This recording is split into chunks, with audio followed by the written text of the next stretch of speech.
तो हेलो दोस्तों, नमस्कार। आज मैं आपको बताऊंगा आईटीआर होता क्या है। आईटीआर बहुत ही इंपॉर्टेंट चीज़ होता है। चलिए मैं आपको बता देता हूँ सिंपली। आईटीआर हम अक्सर अपने घर के बड़े के मुंह से सुनते हैं कि आईटीआर फाइल करना है, कल आखिरी तारीख है। लेकिन क्या आपने कभी सोचा है कि आईटीआर होता क्या है?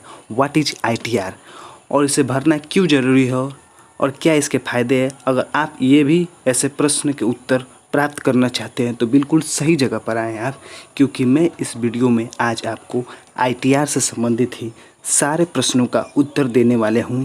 और क्या नुकसान है, क्या फ़ायदा है और क्या क्या आईटीआर से फ़ायदे होते हैं, टोटल चीज़ बताऊंगा दोस्तों। तो वीडियो में बिना रुके बने रहिए। चलिए आपको बताते हैं कि आईटीआर होता क्या है। तो देखिए, आईटीआर यानी इनकम टैक्स रिटर्न फॉर्म, जिसका इस्तेमाल टैक्स देने वाले लोगों को इंडियन इनकम टैक्स डिपार्टमेंट को अपने इनकम और संपत्ति रिपोर्ट करने के लिए करते हैं। इनमें से टैक्स देने वाले लोगों के पर्सनल और फाइनेंशियल डाटा संबंधित विवरण है। आईटीआर ज़्यादातर इलेक्ट्रॉनिक मोड से भरा जाता है, लेकिन वरिष्ठ नागरिकों के लिए इसे मैनुअल रूप से भी दाखिल करने का विकल्प मौजूद है। ठीक है, तो इतने दोस्तों आपको बता दूँ कि आईटीआर होता क्या। आप तो अभी तक समझ गए होंगे आईटीआर का फुल फॉर्म, यानी कि आईटीआर का फुल फॉर्म क्या होता है? Income tax return. ठीक है, आईटीआर मैंने भी दोस्तों कितनी बार भरा है। आईटीआर के बहुत सारे फ़ायदे हैं। आप फ़ायदा कब जानिएगा? जब आप वीडियो में बन रहिएगा। आईटीआर मिस यानी कि एक तरह का टैक्स होता है। ठीक है, तो मैं आपको जैसे कि अभी कुछ इन्फॉर्मेशन आपको दिया हूँ, लेकिन आगे जानने के लिए आप फिर भी अभी तक हमारे वीडियो में बने रहिए, क्योंकि मैं आगे भी आपको जानकारियाँ दूंगा। तो चलिए आगे की जानकारियाँ देते हैं। कौन कर सकता है फाइल आईटीआर? तो मैं दोस्तों आपको बता दूं कि इनकम टैक्स लॉ के अनुसार कुछ कैटेगरियाँ बनाई गई है, जिसके तहत आने वाले सभी करदाताओं को एक निहित समय के अंदर टैक्स भरना पड़ता है, यानी कि भरना होता है। ठीक है दोस्तों, एक निश्चित समय मिलता है, जैसे कि आप लोग भरते होंगे तो आपको मालूम होगा अप्रैल मार्च में भराता है, उस समय भरा दीजिए और डेट भी आपको मिलता है तो भर देना चाहिए सही टाइम पर। तो आइए आगे बताते हैं। यदि कोई व्यक्ति 60 वर्ष से कम आयु का और उसकी साल की इनकम 2.5 लाख रुपए है तो वो टैक्स नहीं भरेगा, यानी आईटीआर नहीं देना पड़े। और लिमिट से अगर ज़्यादा जाता है तब उसे आईटीआर भरना अनिवार्य है, यानी कि आईटीआर भरना उसे अनिवार्य है। यदि कोई व्यक्ति 60 साल से अधिक और 80 साल से कम आयु का है और सालाना इनकम 3 लाख तो है, 3 लाख तक है, तो व्यक्ति को क्या करना पड़ेगा? इनकम टैक्स दायरे से क्या रखा जाएगा? बाहर रखा जाएगा, यानी इनकम टैक्स दायरे से बाहर रखा जाएगा। अगर बात करें मैं दोस्तों, इसके साथ ही यदि कोई व्यक्ति 80 साल से अधिक का है और उसके सालाना इनकम 5 लाख तक है तो उसे भी टैक्स देने से दायरे से बाहर रखा जाएगा, 80 साल से अधिक का है तो।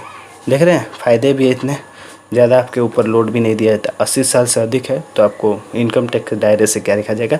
बाहर रखा जाएगा। ठीक है दोस्तों, और भी कुछ जानकारियाँ हम जानते हैं आईटीआर से संबंधित। तो चलिए देखिए दोस्तों, यहाँ पे मैं बता दूँ, यदि कोई व्यक्ति इनकम तय लिमिट के अनुसार लेकिन एक या अधिक चालू खाता में 1 करोड़ रुपए से अधिक राशि का कुल जमा करता है तो उसे आईटीआर के दायरे में रखा जाएगा, नहीं उसे आईटीआर भरना है। एक से अधिक कितने लोग खाते रखते हैं और 1 करोड़ है तो उसे इनकम टैक्स का रिटर्न मतलब इनकम टैक्स भरना पड़ेगा। हर कंपनी और फर्म, चाहे उसे नुकसान हो या मुनाफा, उसे भी आईटीआर भरना पड़ेगा। यदि कोई व्यक्ति विदेश यात्रा में 2 लाख से अधिक खर्च करता है तो उसे भी आईटीआर दायरे में रखा जाएगा। अगर किसी व्यक्ति की बिजली की खपत 1 लाख रुपए से अधिक है तो भी आईटीआर भरने के लिए बाध्य है। 1 लाख से अगर आपका ऊपर बिजली खर्चा है तो आप तो कमा रहे हैं ना, तो आपको आईटीआर तो देना ही पड़ेगा। तो ये भी नियम है। चलिए आगे हम और भी कुछ क्वेश्चन जानते हैं। तो इसमें है, देखिए, पेनाल्टी से बचने के लिए आप क्या कीजिएगा? तो यदि आप पेनाल्टी नहीं भरते हैं तो आप पर क्या हो? आईटीआर आप नहीं भरते, सॉरी, आप आईटीआर नहीं भरते हैं तो आपको 5,000 रुपये का जुर्माना लगाया जाता है। इसके साथ ही इनकम टैक्स एक्ट 1961 के अनुसार आईटीआर भरने में देर होने से स्थिति में ब्याज लगाया जा सकता है। अगर आप आईटीआर नहीं भरते हैं तो आपको 5,000 रुपये जुर्माना, उसके बाद 1961 के अनुसार आपको अगर देरी होगा तो उसके साथ जो भी चीज़ है ब्याज भी लगेगा, आपको जोड़कर ब्याज देना पड़ेगा, यानी कि एक तरह से पेनाल्टी देगा। आप समय भर दीजिएगा तो पेनाल्टी से बच सकते हैं। चलिए आगे क्वेश्चन हम जानते हैं।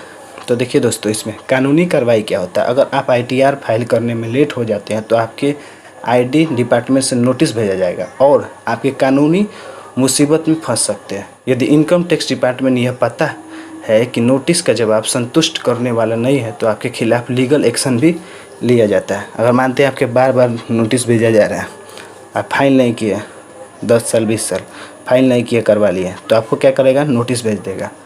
नोटिस भेजेगा जब, तो आपको दिक्कत हो जाएगा और लीगल एक्शन लेगा, तो आपको दिक्कत तो होगा। तो चलिए आगे का और भी हम क्वेश्चन जानते हैं, क्योंकि आज हम सब क्वेश्चन बताने वाले हैं ITR से रिलेटेड।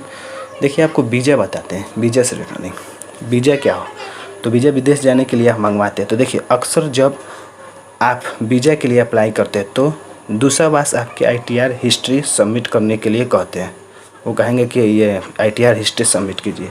यदि आपने समय पर ITR भरा हो तो आपका वीज़ा मिलने में समस्या नहीं आएगा। अगर आपने नहीं भरा है तो आपको समस्या आएगी। और ITR के और भी बहुत सारे चीज़ है। अगर आप ITR रेगुलर भरते हैं, रेगुलर ITR भरते हैं, तो आपको किसी तरह का लोन लेने में कोई भी समस्या नहीं होगा। लोन ले सकते हैं, home loan, personal loan, business loan, ये सब लोन ले सकते हैं, किसी तरह का दिक्कत नहीं होगा। एक हाईएस्ट लोन ले सकते हैं अगर आपका ट्रांजेक्शन सही रहा, ITR सही समय भर रहे हैं, तो आप एक तरह का बहुत बड़े लोन ले सकते हैं। ITR नहीं भरे हैं तो आपको किसी तरह का लोन नहीं दिया जाएगा। हालांकि इनफॉर्मल सेक्टर से मिल सकता है, लेकिन फॉर्मल सेक्टर से लेने के लिए आपको ITR 3 साल का रहना बहुत ही ज़रूरी होता है। ठीक है दोस्तों, तो वीडियो में इतना ही कहूँगा। अगर वीडियो ये अच्छा लगा ITR का, तो मेरे इस चैनल भाई स्टडी जोन को सब्सक्राइब कीजिए, वीडियो को लाइक कीजिए, कमेंट कीजिए, ज़्यादा शेयर कीजिए। मिलते हैं नेक्स्ट वीडियो में। Tata bye bye.